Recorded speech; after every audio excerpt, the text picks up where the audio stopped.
Hello everyone and welcome back to this session जिसमें हम SBR March and June 2023 के attempt का question number 1 solve कर रहे थे। लास्ट के 2 लेक्चर्स के अंदर हमने इस क्वेश्चन नंबर 1 के पार्ट ए और पार्ट बी को सॉल्व किया और आज के सेशन के अंदर हम इस क्वेश्चन नंबर 1 के पार्ट सी को सॉल्व कर रहे होंगे। पार्ट सी के वेटेज 9 मार्क्स की है, 9 मार्क्स की है। अच्छा, पार्ट सी हमारा एग्जिबिट 3 से पर्टेन करता है, तो हम सिर्फ और सिर्फ एग्जिबिट 3 पे फोकस करेंगे, बाकी एग्जिबिट्स पे नहीं करेंगे। क्वेश्चन में हमारे पास एक ग्रेयर कंपनी थी जो कि एक लिस्टेड पेरेंट कंपनी थी मैन्युफैक्चरिंग ग्रुप की। 31 दिसंबर X7 के लिए ये अपने ग्रुप या कंसोलिडेटेड फाइनेंशियल स्टेटमेंट्स बना रही थी। अब एग्जिबिट 3 में हमें क्या दिया है? Investments in guy company describes an additional investment in the year. ये कोई हमने बिल्कुल एक डिफरेंट इन्वेस्टमेंट की है किसी गाय कंपनी के अंदर, क्योंकि एग्जिबिट 1 और एग्जिबिट 2 में लेआउट कंपनी की इन्फॉर्मेशन थी, लेआउट कंपनी में इन्वेस्टमेंट के हवाले से इन्फॉर्मेशन थी। तो एग्जिबिट 3 में कोई सी दूसरी कंपनी गाय कंपनी के बारे में इन्फॉर्मेशन दी है कि हमने इसमें कुछ एडिशनल इन्वेस्टमेंट वगैरह एक्वायर की है। रिक्वायरमेंट को रीड करें, 9 मार्क की वेटेज है इस रिक्वायरमेंट की। कहता है using exhibit 3 explain with calculation how the ग्रेयर company would account for the investment in guy company in the consolidated financial statement for the year ended 31 दिसंबर 2007। तो एग्जिबिट 3 की इन्फॉर्मेशन को यूज करते हुए, कैलकुलेशन परफॉर्म करते हुए हमने एक्सप्लेन करना है कि इन्वेस्टमेंट इन गाय कंपनी को हमने किस तरह से अकाउंट फॉर करना है in the consolidated financial statement for the year ended 31 दिसंबर 2007। चलते हैं एग्जिबिट 3 की तरफ। एग्जिबिट 3 में कहता है ग्रेयर company acquired 10% interest in guy company, a listed company, on 1 January X7 for 23 million. Greer company elected at initial recognition to measure the investment at fair value through other comprehensive income as the investment was not held for trading. तो पहले para में हमें simply ये बताया कि साल के पहले दिन हमारी जो पेरेंट कंपनी है ग्रेयर कंपनी, इसने एक कंपनी गाय कंपनी में 10% शेयर होल्डिंग एक्वायर की और 1 जनवरी X7 के लिए ये जो 10% शेयर होल्डिंग एक्वायर की, इसके लिए हमने $23 मिलियन पे किया। ये इन्वेस्टमेंट जो हमने की है ये हेल्प फॉर ट्रेडिंग नहीं है, और जब इन्वेस्टमेंट हेल्प फॉर ट्रेडिंग ना हो तो हमारे पास ऑप्शन होता है एज पर IFRS 9 कि हम उसे fair value through P&L category में रखें या फिर हम irrevocable fair value through OCI category में रखें। तो चूंकि ये इन्वेस्टमेंट हेल्प फॉर ट्रेडिंग नहीं है तो कंपनी ने फेयर वैल्यू थ्रू OCI का ऑप्शन ऑप्ट किया है, इस इन्वेस्टमेंट को फेयर वैल्यू थ्रू OCI में क्लासिफाई किया। फिर आगे कहता है ऑन 1 जुलाई 2007 यानी कि 6 महीने के बाद Greer company acquired additional 12% interest in Guy company for $30 million and achieved significant influence. On 1st July 2007, the fair value of 10% interest in Guy company was $26 million. Guy company made profit of $20 million before dividend for the year ended 31st December 2007. Guy company received a dividend of $0.2 million on 31st March. This was the only dividend paid in the year. Greer company uses the fair value as the deemed cost approach in its financial statement. देखिए second para में क्या कहता है? Second para में कहता है कि साल शुरू होने के 6 महीने के बाद ग्रेयर कंपनी ने गाय कंपनी में मजीद 12% शेयर होल्डिंग एक्वायर की। 10% शेयर होल्डिंग हमारे पास ऑलरेडी थी, 12% हमने मजीद एक्वायर किया तो हमारे पास इन टोटलिटी 22% शेयर होल्डिंग आ गया और इस 12% शेयर होल्डिंग एक्वायर करने के लिए हमने 30 मिलियन कैश पे किया। 10% प्लस 12% यानी कि 22% शेयर होल्डिंग, और 22% शेयर होल्डिंग का मतलब है कि अब हमारा इस इन्वेस्टिंग कंपनी गाय कंपनी में सिग्निफिकेंट इन्फ्लुएंस है, यानी कि ये हमारी इन्वेस्टमेंट इन एसोसिएट बन गई है। चूंकि ये इन्वेस्टमेंट इन एसोसिएट बन गई है तो इस पे इक्विटी अकाउंटिंग का कॉन्सेप्ट होगा। तो बेसिकली यहाँ पे ना सिनेरियो ये है स्टेप एक्विजिशन का, स्टेप एक्विजिशन ऑफ एसोसिएट का कॉन्सेप्ट है कि पहले आपने 10% सिंपल इन्वेस्टमेंट एक्वायर की, फिर आगे जाकर 6 महीने बाद मजीद 12% एक्वायर किया तो अब आपकी ये सिग्निफिकेंट इन्फ्लुएंस एस्टैब्लिश हो गया, यानी कि आपने एसोसिएट की एक स्टेप एक्विजिशन की है।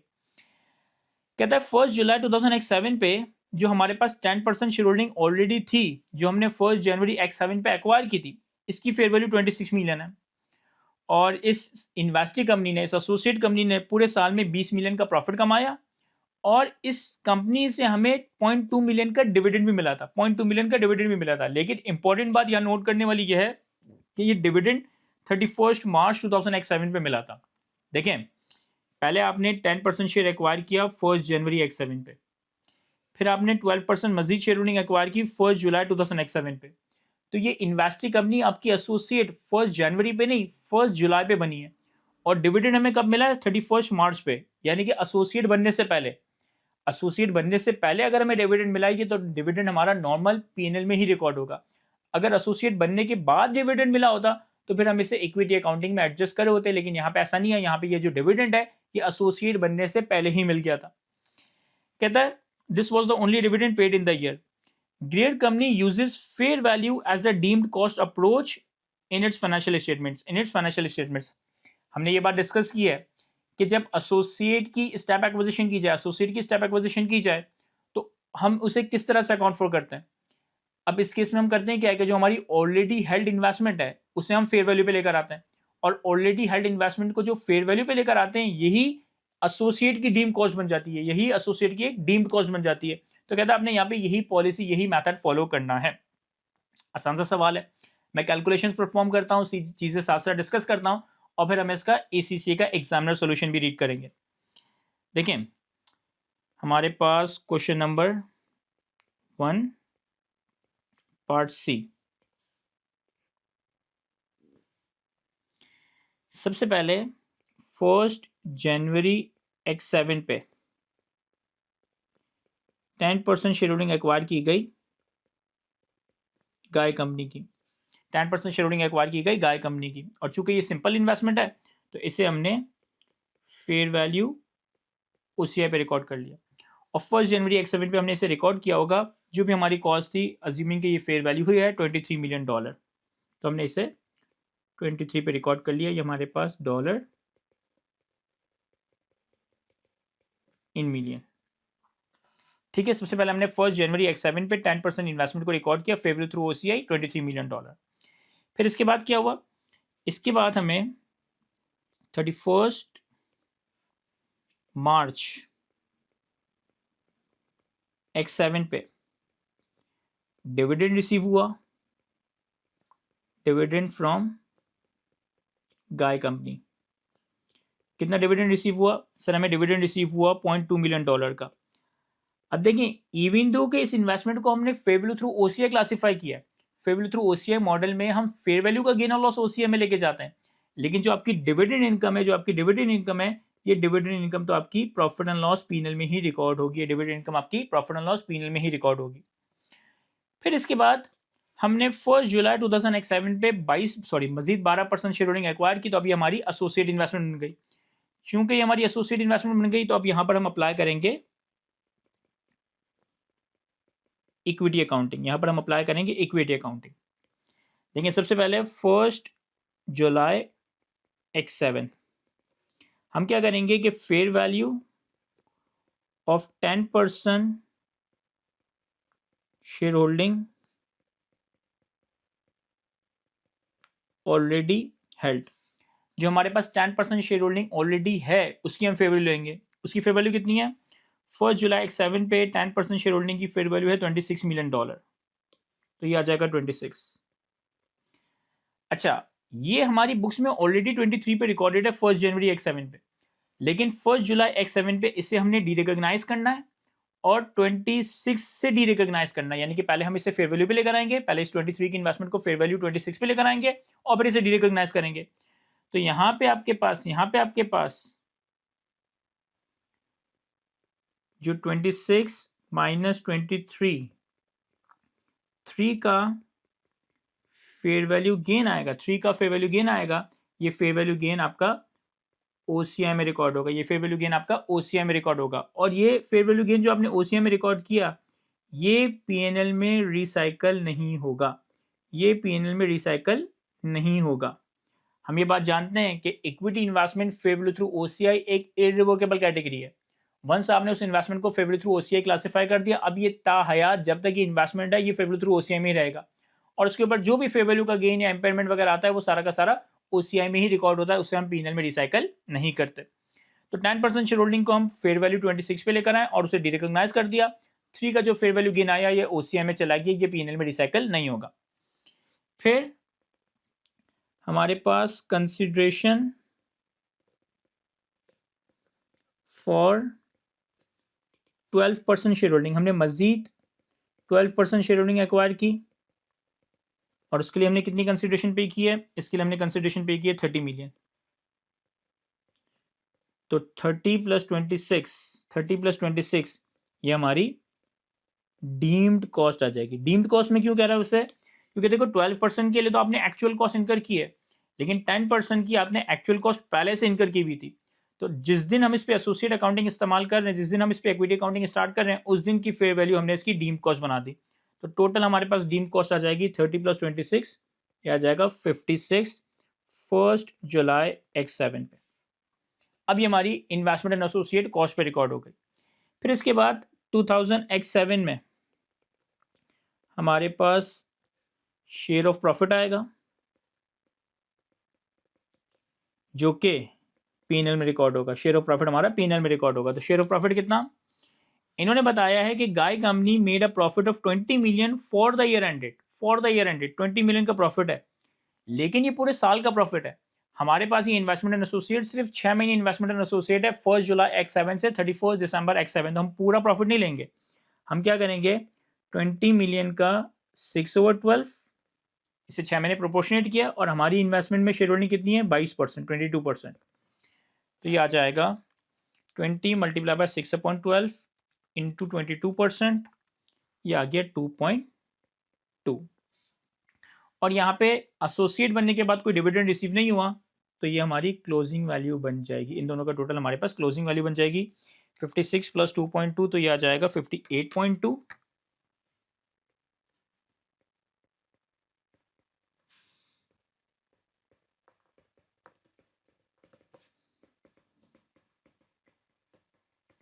Investment in associate carrying amount at 31 December X7। तो ये हमने कैलकुलेशंस परफॉर्म कर ली, और कैलकुलेशन को परफॉर्म करते वक्त जो मैंने साथ साथ डिस्कशन की, इसी डिस्कशन को आपने प्रॉपर्ली ड्राफ्ट कर लेना। किस तरीके से, सबसे पहले हम कहेंगे कि initially 10% share holding acquire in guy company is not held for trading and is classified at fair value through OCI. Therefore, it should be initially recognized at 23 million. The investment in fair value through OCI means that any change in the fair value would be recognized in OCI, other comprehensive income, and would not be subsequently reclassified to P&L. Further, on 31st March 2007, dividend received from Guy Company would be recognized as income in profit and loss account. Then, subsequently, on 1st July 2007, since the Grade Company acquired further 12% shareholding and obtained significant influence, therefore, this investee company would be now accounted for as an investment in associate under the equity accounting method of IAS 28. कि IAS 28 के तहत हम इसे equity accounting method के तहत account for करेंगे. The already 10% shareholding held would be remeasured to its fair value, with fair value gain or loss to be recognized in OCI, not recycled to P&L. And the consideration for 12% shareholding would be considered as a deemed cost of investment in associate. Then, for the 6 month from 1st July to 31st December, the share of profit would be recognized in profit and loss with a debit impact of increase in the investment in associate. And finally, the carrying amount at 31st December would be 58.2. यही सारी बातें जो मैंने थोड़ी देर पहले समझाते हुए उर्दू में डिस्कस की, इसे आपने प्रॉपर्ली अंग्रेजी में ड्राफ्ट कर लेना है। एसीसी का सोल्यूशन भी रीड कर लेते हैं कि एसीसी ने अपने सोल्यूशन में क्या कहा है। कहता है, if an equity investment is not help for trading, an entity may make an irrevocable election at initial recognition to measure it at fair value through OCI, other comprehensive income. Any change in fair value are recognized in other comprehensive income and are never reclassified to P&L even if the asset is sold, impaired or increased in size. तो यही बात कर रहा है कि अगर एक investment OCI, अगर एक इन्वेस्टमेंट हेल्प फॉर ट्रेडिंग ना हो, तो आप इसमें OCI ऑप्शन इलेक्ट कर सकते हो, लेकिन ये इररिवोकेबल इलेक्शन होगा। फिर जो भी फेयर वैल्यू का गेन और लॉस आएगा वो OCI में जाएगा, इवन दो कि इन्वेस्टमेंट की फेयर वैल्यू बढ़ जाए, कम हो जाए, इम्पेयरमेंट हो, या फिर इन्वेस्टमेंट को बेच दिया जाए। Dividend are recognized when the entity right to receive payment is established. It is probable that the economic flow will flow to other entity and the amount can be reliably measurable. तो इन्होंने थोड़ा income को record करने का recognition criteria बता दिया कि आप डिविडेंड इनकम को उस वक्त रिकॉर्ड करते हो कि जब इकोनॉमिक बेनिफिट्स का फ्लो प्रोबेबल हो और अमाउंट मेजरेबल हो। Dividend are recognized in profit and loss unless they clearly represents part of the recovery of the part of the cost of the investment, in which case they are included in OCI. देखिए, unless के बाद जो जुमला लिखा है ना, तो थोड़ा सा यूनिक है, इसलिए मैंने इसको डिफरेंट कलर से हाईलाइट किया है। देखिए, आम हालात में अगर आपके पास कोई सिंपल इन्वेस्टमेंट है, चाहे फेयर वैल्यू थ्रू P&L है, फेयर वैल्यू थ्रू OCI है, उसके ऊपर जो डिविडेंड इनकम आती है ना वो पीएनएल में रिकॉर्ड होती है। लेकिन एट टाइम्स क्या होता है कि किसी कंपनी के शेयर्स के ऊपर डिविडेंड डिक्लेयर हो गया, किसी कंपनी के शेयर्स के ऊपर डिविडेंड डिक्लेयर हो गया, डिविडेंड डिक्लेयर हुआ, पे नहीं हुआ। होता यह है कि जब डायरेक्टर्स या शेयर होल्डर्स की मीटिंग में डिविडेंड डिक्लेयर होता है तो फ्यूचर में एक बुक क्लोजर डेट डिसाइड की जाती है, और वो बुक क्लोजर डेट ये डिसाइड की करती है कि बुक क्लोजर डेट पे जो जो लोग कंपनी के शेयर होल्डर होंगे ना उनको डिविडेंड दिया जाएगा। अब अगर एक कंपनी के शेयर्स पे डिविडेंड डिक्लेयर हो जाए और वो अभी पे नहीं हुआ, तो बुक क्लोजर डेट तक सबको पता होता है कि बुक क्लोजर डेट पे जो जो लोग शेयर होल्डर होंगे उनको ये डिविडेंड दिया जाएगा। तो होता क्या है कि बुक क्लोजर डेट पे शेयर्स की वैल्यू में डिविडेंड का एक इंपैक्ट बिल्ड हो जाता है, शेयर्स की वैल्यू में डिविडेंड का एक इंपैक्ट बिल्ड हो जाता है। और जैसे ही बुक क्लोजर के अगले दिन मार्केट ओपन होती है, जैसे ही बुक क्लोजर के अगले दिन स्टॉक एक्सचेंज ओपन होती है, तो वो डिविडेंड की वैल्यू उसमें से निकल जाती है और वो शेयर्स की प्राइस एक्स डिविडेंड प्राइस बन जाती है। यानी कि अगर मैं बुक क्लोजर वाले दिन या बुक क्लोजर से एक दो दिन पहले अगर शेयर्स एक्वायर कर रहा हूं और ये सर्टेन है, ये फॉर श्योर है कि अभी बुक क्लोजर डेट पे इस शेयर्स पे डिविडेंड मिलना है, तो इसका मतलब है कि उसके लिए मैं जो प्राइस पे कर रहा हूं उस प्राइस में एक एलिमेंट डिविडेंड रिकवरेबल का है, एक एलिमेंट डिविडेंड रिसीवेबल का है, जो मैंने कमाया नहीं है, जो मैंने बाय किया है। तो अगर आपने किसी कंपनी के शेयर्स बाय किए और आपको पता है कि इस प्राइस में एक portion dividend recovery, dividend receivable को रिप्रेजेंट करता है, तो फिर जैसे ही बुक क्लोजर डेट पे डिविडेंड पे होने लगेगा या डिविडेंड वारंट इश्यू होंगे, तो फिर आप उस केस में डिविडेंड इनकम रिकॉर्ड नहीं करोगे, बल्कि डिविडेंड रिसीवेबल डेबिट और अपनी इन्वेस्टमेंट को क्रेडिट कर दोगे। मैं रिपीट करता हूं, आम हालात में अगर हमारे पास कोई सिंपल इन्वेस्टमेंट है, उस पर अगर डिविडेंड डिक्लेयर हो, डिविडेंड स्टैब्लिश्ड हो, तो हम dividend receivable debit, dividend income credit करते हैं। लेकिन अगर आपने एक ऐसी कंपनी का शेयर एक्वायर किया जिस पे डिविडेंड डिक्लेयर हो चुका है और अब आपको मालूम है कि आप ये जो प्राइस एक्वायर कर रहे हो, जिस प्राइस पे शेयर खरीद रहे हो, इस प्राइस का एक हिस्सा उस डिविडेंड का रिसीवेबल है, तो अब ये आपका अर्न डिविडेंड, ये आपकी डिविडेंड इनकम नहीं, ये आपकी परचेज डिविडेंड है, ये आपने डिविडेंड एक तरीके से परचेज किया है। तो आपने फॉर एग्जांपल के $100 पे करके शेयर एक्वायर किया और आपको पता है कि $100 में से $5 तो डिविडेंड के ही हैं जो मुझे मिलना है। तो अब जब मुझे डिविडेंड मिलेगा तो मैं डिविडेंड इनकम क्रेडिट नहीं करूंगा, बल्कि अपनी इन्वेस्टमेंट को ही क्रेडिट कर दूंगा। यही बात यहाँ लिखी है।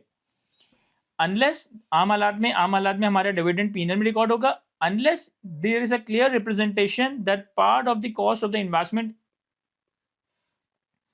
unless they clearly represent the part of the recovery of the cost of investment, in which case they are recorded in OCI। अच्छा, ये OCI में रिकॉर्ड करने का क्यों कह रहा है? क्योंकि जब मैं डिविडेंड रिसीवेबल डेबिट करके इन्वेस्टमेंट क्रेडिट करूंगा, तो इन्वेस्टमेंट क्रेडिट करने का मतलब है कि मैं उसको फेयर वैल्यू से डिफरेंट वैल्यू पे ला रहा हूँ, और जब मैं इस इन्वेस्टमेंट को दोबारा फेयर वैल्यू पे लाऊंगा तो फिर OCI का ही इंपैक्ट आएगा। मैंने एक इन्वेस्टमेंट रिकॉर्ड की, उसमें मुझे डिविडेंड रिसीव हुआ, अब मैं डिविडेंड रिसीवेबल डेबिट करूँ, OCI क्रेडिट करूँ, या डिविडेंड रिसीवेबल डेबिट करके इन्वेस्टमेंट क्रेडिट कर दूं, बात एक ही है। क्यों? क्योंकि अगर आप इन्वेस्टमेंट क्रेडिट करते हो और फिर ईयर एंड पे उस इन्वेस्टमेंट को फेयर वैल्यू पे लाओगे, तो फेयर वैल्यू के नाम से वो इंपैक्ट आपका वैसे ही OCI में चला जाएगा। तो यहाँ पे यही कह रहा है। थर्ड पैरा में कहता है, the additional investment in Guy company creates an associate relationship, and therefore the investment will be accounted for using the equity accounting method in the consolidated financial statement on 1st July 2007. Using the equity method, the investment is initially recognized and cost and adjusted for the post-acquisition change in the investor share of the investee net assets. Investment and associate पे इसे record करेंगे क्योंकि हमारा significant influence है। Initially cost पे record करेंगे और subsequently invested company से जो भी प्रॉफिट आएगा उसमें जो भी हमारा हिस्सा है वो हम रिकॉर्ड करेंगे। At 1st July, a gain of 3 million, 26 minus 23 will be recorded in OCI when the shareholding is increased to 22%, as Grade company is using the fair value as deemed cost approach. The investment and associate amount included in consolidated financial statement for the year ended 31st December 2007 would be as follow. तो 12% share holding के लिए हमने 30 million पे किए, 10% share holding जो हमारे पास थी उसकी फेयर वैल्यू 26, तो इन दोनों का टोटल हमारी डीम कॉस्ट बन गई। इस इन्वेस्टी कंपनी के पूरे साल के प्रॉफिट को 6 महीने प्रोपोर्शनेट किया और 22% हमारी शेयर होल्डिंग थी, तो शेयर ऑफ प्रॉफिट आया 2.2 मिलियन और क्लोजिंग वैल्यू आ गई 58.2। हमने भी यही कैलकुलेट किया था। Then post acquisition profit of 2.2 million will be included in consolidated statement of profit and loss, not OCI. Gain of 3 million in OCI on the revaluation of investment will not be reclassified to P&L, and dividend on 31st March will be included in consolidated profit and loss, as this was received while the investment was 10% and classified as fair value through OCI.